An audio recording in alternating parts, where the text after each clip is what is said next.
Hola amigos de la Caja de Pandora, estamos aquí desde el Círculo de Charlas Luz de Luna y nos encontramos con Santiago Córdoba. Él es médico y vive en Colombia y hace 2 años, ya había venido anteriormente a España, pero ahora hace 2 años que está viniendo también a compartir sus conocimientos con nosotros.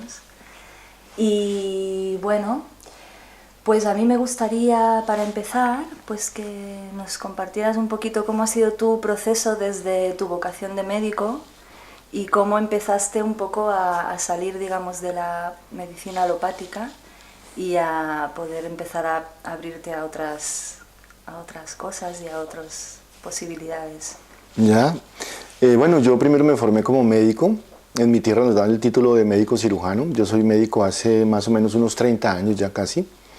Inicialmente ejercí como médico alópata. Yo ejercí en los hospitales de Colombia, en hospitales en la periferia, digamos, donde realmente toca practicar verdaderamente todas las áreas de la medicina, y fue una época muy importante para mí, donde me formé como médico, donde pude también ejercer esa parte de la medicina, lo que me ha dado la posibilidad de entender un poquito más todo el ser humano y toda la enfermedad, digamos, también, y todo lo que es el contexto de la enfermedad.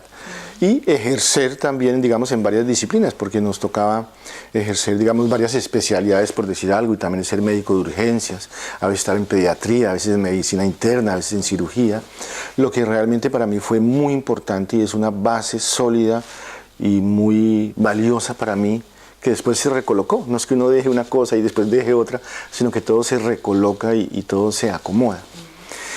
Una noche, precisamente atendiendo un parto, se dice que todos los partos son naturales, pero hay un 3% que son complicados. Y fue un parto muy, muy complicado, muy largo. Y después de toda la noche de estar atendiendo ese parto, que afortunadamente la señora y la criatura salieron bien, resulté con un dolor de espalda terrible, terrible, pero quedé tieso, el doctor quedó enfermo. Entonces quedé todo tieso y había un compañero ahí. Y este compañero llegó y me dijo, no, tranquilo, yo quito ese dolor. Y llegó y me puso terapia neural y me puso 2 pulloncitos ahí en la espalda y yo quedé bien. Ya, yo dije, uy, esto está como aterrador, ¿cómo así? Y en esa misma semana después estábamos jugando fútbol y me lesioné una rodilla. Y también él llegó y me puso 2 chuzoncitos y me mejoró. Y entonces después hubo un compañero que hoy en día es cirujano general y tuvo una amigdalitis. Y el mismo compañero dijo, no, eso qué, nada, eso, porque uno piensa inmediatamente en un antibiótico, en todo, pues yo venía de esa formación, lo normal. Y llegó y no me dijo, abre la boca, y le puso 2 chuzoncitos y al otro día él no tenía nada. Desde entonces yo me fui detrás de eso y empecé a hacer toda esa terapia procaínica, periférica y todo eso. Yo también cogí y tenía yo también mis jeringas y todo, y mejoraba mucho a las personas con una técnica que se conoce como terapia neural y todo eso, que me dio muchas satisfacciones. Y de ahí empezó todo el camino. Después empecé a trabajar mucho con la oreja, me gustaba mucho trabajar con la oreja, inclusive hacía muchos tratamientos para bajar de peso y todo eso. Y después apareció todo lo que es la auriculomedicina con el doctor Jorge Carvajal, que ya no era la oreja solo, sino el hombre en la oreja, y ya ver una cosa más contextual, algo más, sí, ver el hombre ya en su integridad. Y ya después empezamos a entender que el hombre pues tiene un cuerpo físico, un cuerpo emocional, un cuerpo mental, y que también tiene una parte espiritual. Entonces empezó a integrar todo ese proceso, y ese fue como el comienzo. Ya uno cuando ve eso no se puede devolver. Así empezó todo. No sé si quieres que te cuente otro poquito de cómo fue el recorrido. Sí, es interesante ver quizá por qué disciplinas he pasado. Bueno, después tuve un profesor, el doctor Francisco Ríos, y aprendí con él balance polar electromagnético, que era una técnica muy importante y muy novedosa en esa época, que empezaba ya a manejar el pulso y empezaba a ver todo en el cuerpo de una manera polar, porque de alguna manera esta realidad pues es polar, y hay un polo norte y un polo sur, y en la Tierra estamos en un polo norte y un polo sur, y fue muy enriquecedor, y también se me abrió una ventana increíble. Y después pues apareció el doctor Jorge Carvajal, y ya ahí sí caí, ya mejor dicho, de espaldas cuando lo vi a él en una conferencia, con esa apertura, con esa generosidad que tenía él para entregar todo el conocimiento y todo eso. Y entonces estuve con ellos trabajando, tuve el privilegio y el honor de trabajar con ellos, pues no sé, como unos 10, 12, 13 años. Y ya últimamente pues Tengo, digamos, todo eso integrado dentro de mí y sigo aprendiendo de ellos aún, pero he tenido ya una corriente más específica y sigo ya mi corriente, digamos, de pensamiento también con un grupo que trabajamos, y entonces ya nos especificamos más hacia la geometría sagrada y la terapéutica, que ya es una cuestión como un poco más especializada, pero realmente representa toda la globalidad en una herramienta, como todo. Y así para personas que quizá no saben mucho qué es la geometría sagrada, podrías, así resumidamente... Lo intentaré. Es difícil, pero para sí, dar ¿no? una idea general, ¿no? De hecho, la realidad es geométrica. Digamos, ese ser en el que vivimos, nos movemos y somos geometriza. La naturaleza geometriza. Todo es geometría, todo tiene un diseño. La célula, el átomo tiene un diseño. Hoy en día se sabe que no es tan importante, digamos, el número de electrones, sino cómo se disponen los electrones, ¿sí? Entonces es diferente un hexágono, un círculo, un triángulo, una línea de puntos. Entonces realmente pues la realidad es geométrica. Hoy en día la ciencia sabe que todo tiene un diseño, que el tránsito de los planetas, que todas las constelaciones, que todo tiene un diseño y que tiene también un ritmo y que tiene un patrón, una forma. Es decir, que si podemos hablar de un espíritu, ese espíritu se manifiesta también mediante la forma y se hace presente también en la forma. De hecho, en la forma podemos encontrar también el camino hacia ese espíritu y el espíritu encuentra su expresión en la forma. La geometría sagrada, nosotros hemos querido esa frase que salió tal vez de los talleres de la Flor de la Vida, la geometría sagrada cuando se hace desde el corazón. Porque realmente la geometría sagrada está inscrita en todas las células, en todos los átomos, y este asunto realmente se trata de recordar que todos tenemos eso dentro y que todos somos geometría. Y de hecho la Tierra, la humanidad también tiene un diseño, los reinos tienen un diseño. En el reino mineral hay un diseño perfecto, geométrico, también que tiene que ver con los sólidos platónicos. El reino vegetal pues es la exuberancia en las flores, en todos los árboles, todos son patrones geométricos. Hubo personas muy sensibles como Leonardo Fibonacci, como Leonardo da Vinci, que vieron perfectamente y leyeron ese símbolo en la humanidad, en la forma, en los reinos, en el cielo, en las constelaciones, en todo. ¿Y cómo llegaste o por qué funciona aplicar estos principios de geometría sagrada al ámbito de la curación? Ya, como te comentaba, tuve varios profesores, maestros que me inspiraron profundamente y podríamos decir que la geometría se inscribe dentro de las terapias vibracionales. Sí, las terapias vibracionales reconocen también como base una resonancia mórfica, reconocen un intercambio electromagnético entre dos sistemas, es decir, aquí tú estás allí y yo estoy acá, pero realmente los dos tenemos un intercambio electromagnético con todas las personas que están acá. De hecho, la humanidad también es una unidad con todos los planetas y con todo realmente. Entonces, desde ese punto de vista, esto funcionaría como un arquetipo que puedes reconstruir, que funcionaría como un olón, como una semilla que tú puedes llevar al cuerpo y que puedes reconstruir todo el holograma. Esa sería como la idea. ¿Tú me quieres puntualizar más, por favor? Porque... Sí, yo lo que entiendo también es que estamos trabajando en este sentido desde la información hacia la materia y no al revés, que es como, digamos, funciona la medicina alopática. Muy interesante lo que tú dices, porque si miramos una pirámide, tendríamos la conciencia, tendríamos la información, la energía y la materia. ¿Sí? Pero realmente hay que entender que todo eso está interrelacionado y que la dirección puede ser hacia arriba o hacia abajo. Es decir, que el espíritu se manifiesta en la materia, pero en la materia está lo más puro del espíritu también, si utilizamos ese lenguaje, ¿no? Sí, así es, estamos en un mundo interconectado que nos permite, por ejemplo, decir que si tomamos un cabello tuyo ahorita en este momento y con un aparato apropiado podemos ver los tránsitos planetarios que hay en este momento. Todo se refleja, ¿sí? Y todo está en uno y todo está en todos. Eso es lo que nos ayuda a recordar la geometría, ¿no? Nos ayuda a recordar el camino áureo hacia nuestro corazón donde se refleja toda la totalidad del ser y donde recordamos que todos somos uno, sin distingo, y que todos respiramos el mismo aire y que somos una sola humanidad y que vendríamos a ser como un solo chakra de un ser local aquí en la Tierra. Y los reinos también serían parte de ese chakra, la humanidad sería parte de ese chakra y ya también los reinos, digamos, espirituales también todos en uno solo. Eso es lo que nos recuerda la geometría.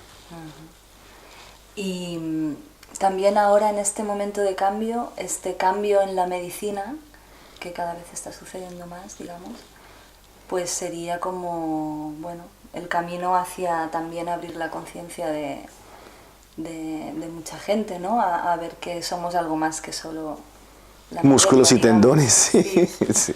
Sí, yo pienso que todas las... hay muchas disciplinas, ¿no? Hay infinidad de disciplinas inclusive dentro de la medicina alternativa, y yo pienso que el objetivo de todo esto es recordar precisamente la síntesis y recordar que, como tú decías, en esa pirámide tenemos la materia, que sería la extensión, luego ya tenemos la energía, que sería como la interfase entre la información y la materia, y ya tenemos la conciencia.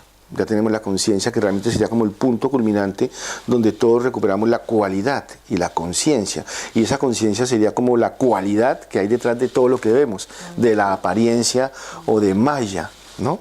Y esa conciencia sería más una cualidad que, digamos, se conoce como el alma de las cosas, o la esencia, o la quinta esencia de las cosas.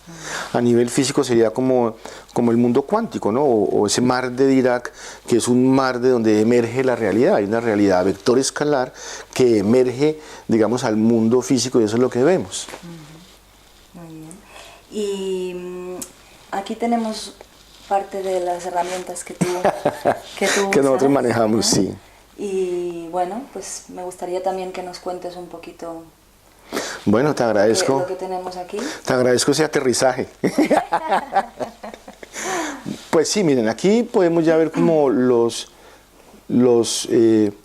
ladrillos que constituyen la realidad en todas partes. Eso se conoce desde hace mucho tiempo, inclusive se han encontrado sólidos platónicos labrados en piedra que tienen más de 5.000 o 7.000 años de antigüedad. Realmente esto era algo conocido por el mundo antiguo ampliamente, y prácticamente nos recuerda que hay 5 elementos en digamos, en esta expresión nuestra del humano.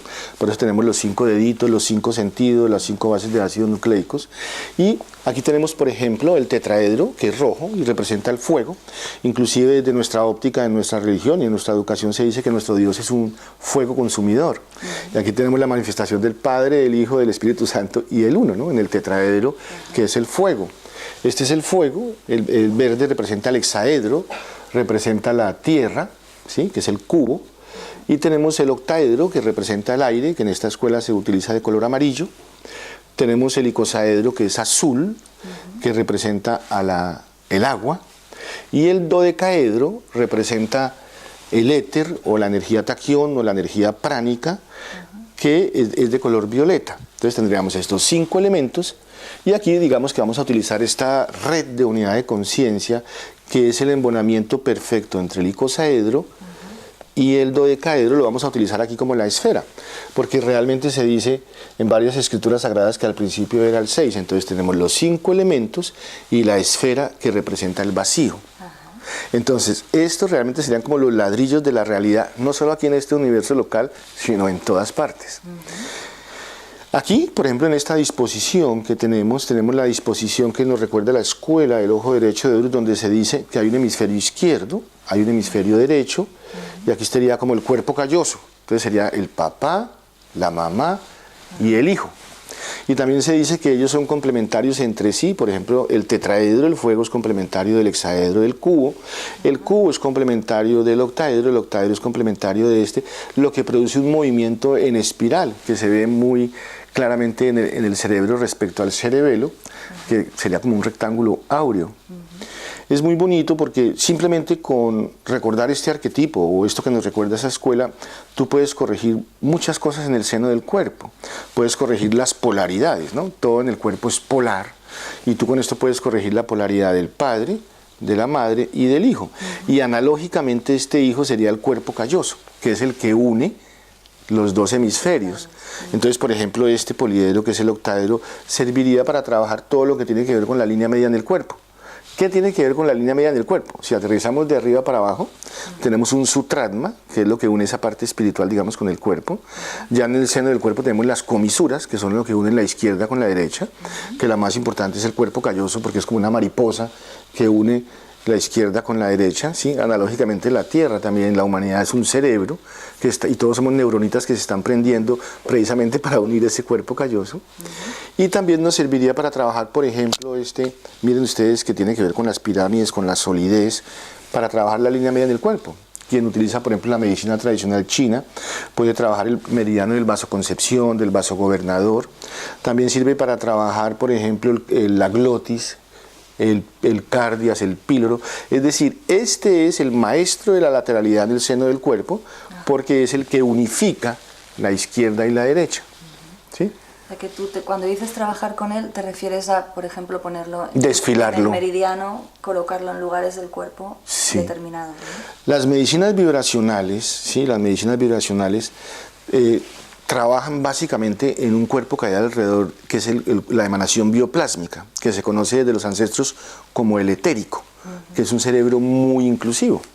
A nivel científico se sabe que hay un sistema nervioso central que es muy importante, y es importante, digamos, conocerlo y es operativo, pero hay un sistema que es más inclusivo, un cerebro que es el neurovegetativo, que es ya el que maneja todos los ritmos, la frecuencia del corazón, la frecuencia del pulmón, todas las glándulas sudoríparas.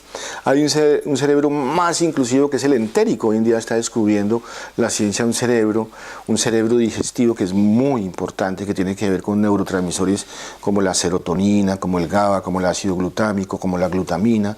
Es decir, es un cerebro muy importante que ha descubierto la ciencia, y a nivel coloquial tiene que ver con la importancia personal. Y hay un cerebro más inclusivo que todos aquellos, que es el corazón, que hoy en día hablan, pero desde matemáticas, desde las matemáticas del corazón, desde Stanford, Dan Winter ha trabajado mucho con todo eso, de ese cerebro y de esas neuronas que hay en el corazón, que hoy en día se conoce científicamente que el corazón tiene un campo electromagnético que es 5000 veces más poderoso que el cerebro. Es un cerebro muy inclusivo. Por ejemplo, si tú quisieras poner esta información en todo el cuerpo, pues la pondrías en el corazón, y ella sola se difunde por todo el cuerpo, porque este cerebro es supremamente poderoso. Y hay un cerebro más inclusivo, que sería como ese cerebro etérico, que es el que permite precisamente que ocurran todos estos intercambios a nivel de la información. Entonces no se coloca exactamente sobre el cuerpo, sino que tú buscas un punto, digamos, en ese cerebro electromagnético, porque los chakras también están sobre ese cerebro etérico. Entonces uno buscaría esa manera de trabajar, y ahí lo que se produce es un intercambio electromagnético, y esta figura funciona como una semilla, como un olón, como un germen de resonancia que reconstruye todo el campo electromagnético. Y has mencionado ahora a Dan Winter, y creo que has estado aprendiendo también. Sí, yo tuve el privilegio. Me gustaría porque este tema del corazón creo que es muy importante. Lo de la coherencia cardíaca hoy en día, y es fundamental. De cambiar el ADN, que esto es una cosa muy, muy interesante. Si súper interesante. Un poco de bueno, ¿de la experiencia con él o de eso? Bueno, lo que quieras.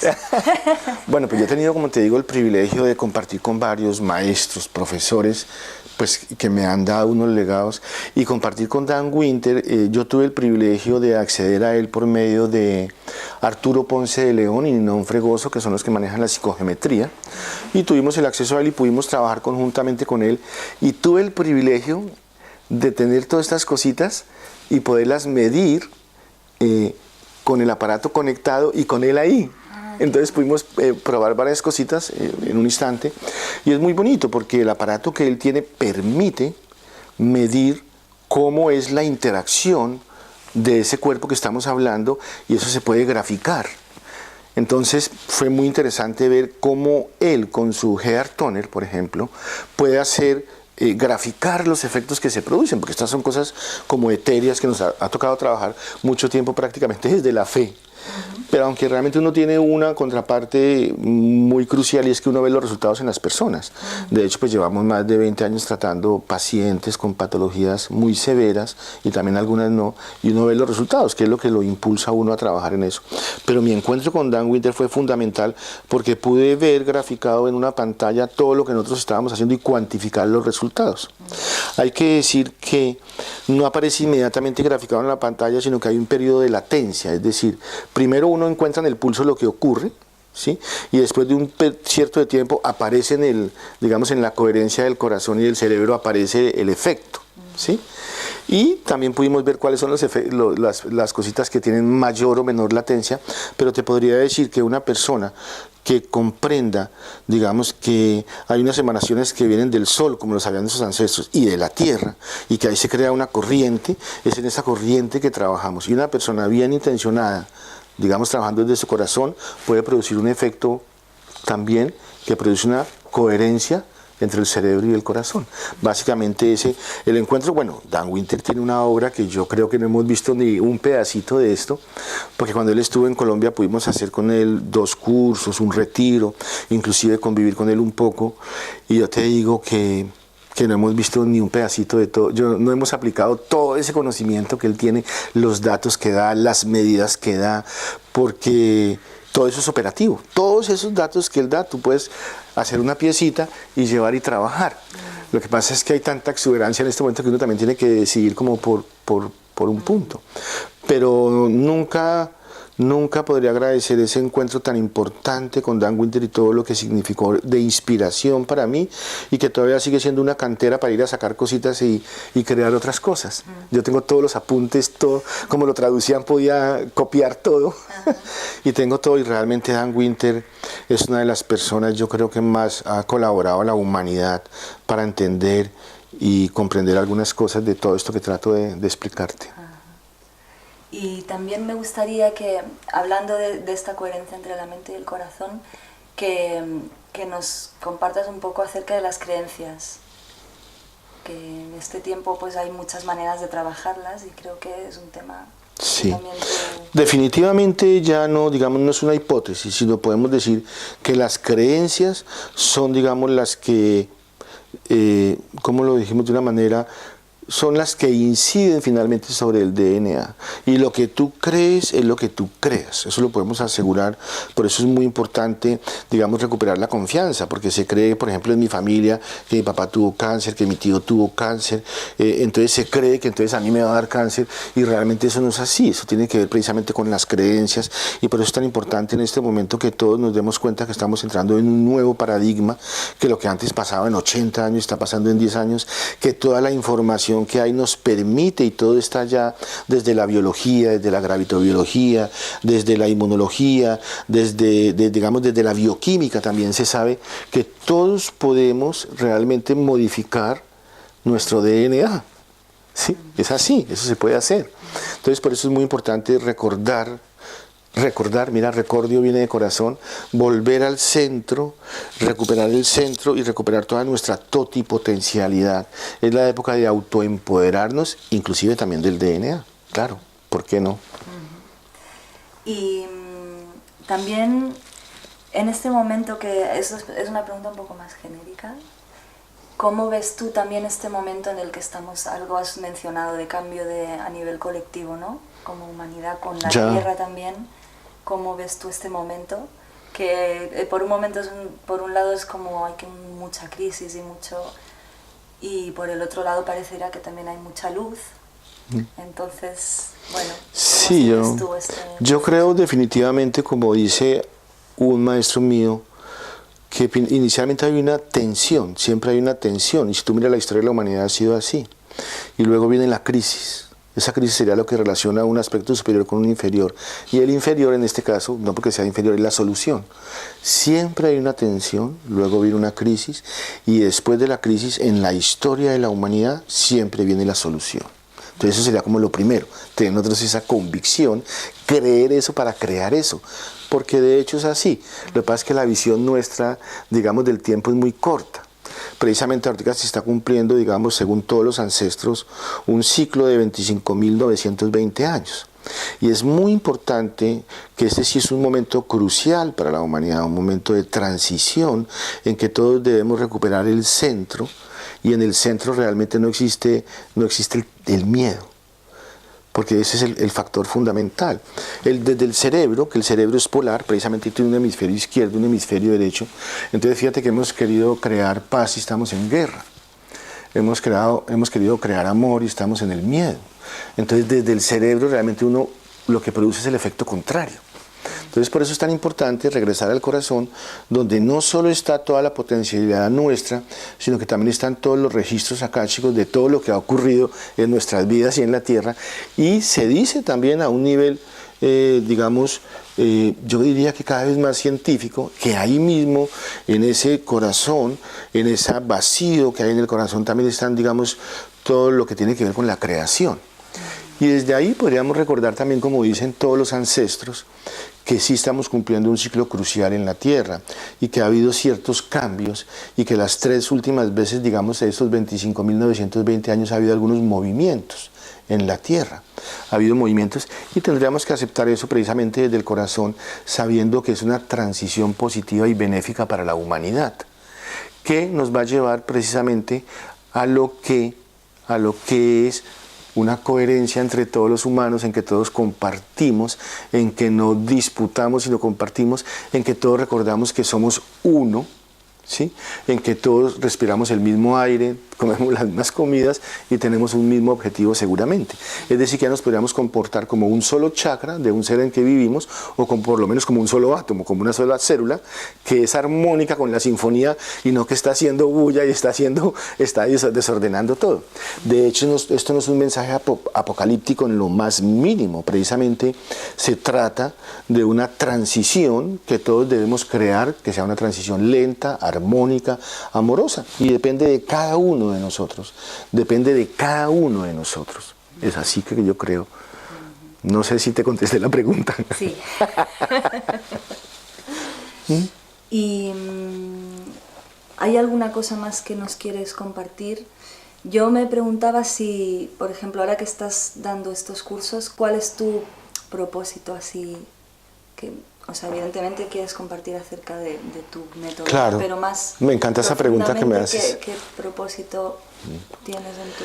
Sí, como yo les comento en los cursos a todos mis alumnos, yo creo que por algún motivo todos, cuando estábamos pequeños, salimos del centro de nuestro ser. Inclusive por las mismas circunstancias que estamos viviendo todos en la Tierra, por todo lo que está pasando, nos olvidamos realmente de quiénes somos. Nos olvidamos realmente de que todos tenemos toda la totipotencialidad dentro de nosotros.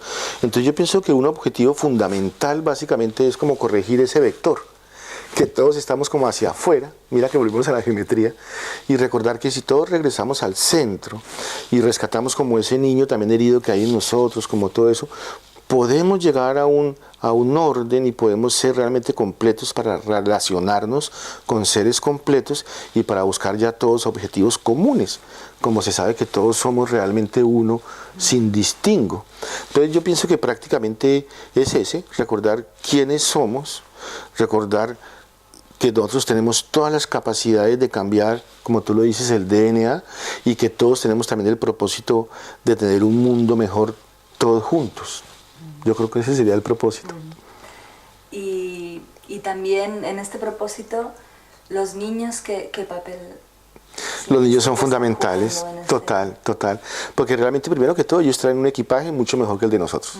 Y a uno le tocó así todo mecánico, y ya vienen con turbo, todo digitalizado, con pilotos automáticos, todo. Los niños son la esperanza, precisamente. Esos niños van a pasar a formar parte de los gobernantes, y se van a posicionar estratégicamente en la Tierra, y son los que van a traer realmente la época de luz y la época de oro en la Tierra, porque eso es así, donde todos tengamos el conocimiento que somos uno, donde yo te apoyo a ti y no trato de competir contigo, porque desafortunadamente pues la educación está basada en la competencia, y tampoco hay, digamos, no se enseñan los arquetipos a nivel de la educación, y eso es una cosa grave, porque se enseña en la extensión y no se enseña el arquetipo. Entonces yo pienso que los niños traen el arquetipo, sino que desafortunadamente nuestra educación está estructurada para que lo olviden. Hay educaciones como la Waldorf, Montessori, y en algunos países desarrollados inclusive ya el Estado le paga eso a los padres para que se queden con los niños. No se llevan a los niños desde los 2 años a los colegios, porque como los padres tienen que producir y todo el mundo tiene que producir. Entonces es como volver a respetar a esos seres que están llegando a la Tierra y comprender que los niños que hay ahora son unos niños diferentes, en el sentido que traen un mejor equipaje, es decir, son humanos, eso sí se acercan ya a la humanidad, ¿sí? Y dejar que se expresen. Educándolos o recordándoles a ellos los arquetipos.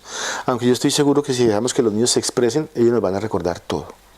De hecho, claro, creo que es un reto para muchos padres que están quizá, pues no tienen este nuevo equipaje del que hablas, y desconcierta mucho a estos niños nuevos, ¿no? Que tienen una manera completamente diferente. Claro, de hecho son niños que se empiezan a medicar.